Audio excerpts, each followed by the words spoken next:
Bono, Medal of Freedom and Moral Complexity, is silence a moral omission? Who really bears the moral weight when a global pop icon accepts or refuses an award like the US Medal of Freedom? Bono, the legendary frontman of U2, has spent 4 decades navigating the tricky waters of fame, politics, and activism. Recently, he's come under fire for accepting the medal from President Joe Biden, especially amid the ongoing Israel-Palestine conflict. Critics argue he should have refused or used the moment to condemn American support for Israel. But is that enough? Or is the story more complex? Bono's history isn't just about hit songs, it's deeply intertwined with political issues, especially in Northern Ireland. During BBC's Simon Schama's Story of US, Bono defended Seamus Heaney's reluctance to pick sides during the Troubles, urging us to dig beyond the surface, to understand who we truly are, rather than get caught up in simplistic narratives.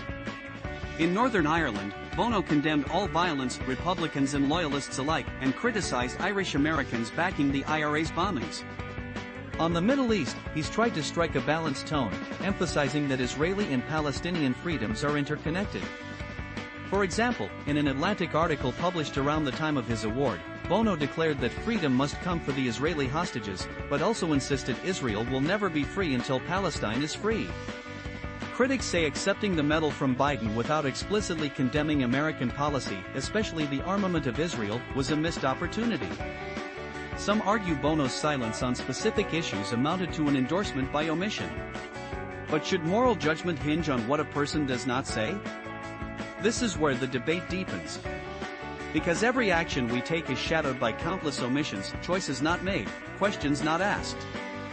Critics of Bono highlight this, but underlying this is a broader discussion about the moral weight of omissions versus acts. Turning to ideas from philosopher Eric Hines, his latest book, Coming Clean, explores how critical theory, an approach that examines systemic injustices and power imbalances, has shaped our understanding of morality and history.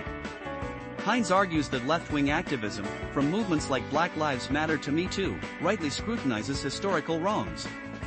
But he warns against selectively ignoring histories that complicate our narratives. When discussing the Middle East, for instance, he urges us to consider all histories, be it imperialism, capitalism, or repression, without privileging only the ones that fit a specific ideological stance. Hines cautions against hypocrisy and calls for consistency. It's not about asking who was worse, the West or the Middle East, left or right, but recognizing that cherry-picking histories leads to distorted views. For example, criticizing anti-Semitism among a small minority on the left often overlooks the broader structural biases that impact victims like George Floyd or Stephen Lawrence, seen as victims of systemic racism, not just individual acts.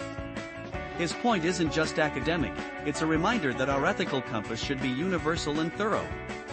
Before condemning others, maybe we should examine our own biases and omissions, a concept he refers to as whataboutery, but in a thoughtful, self-scrutinizing way.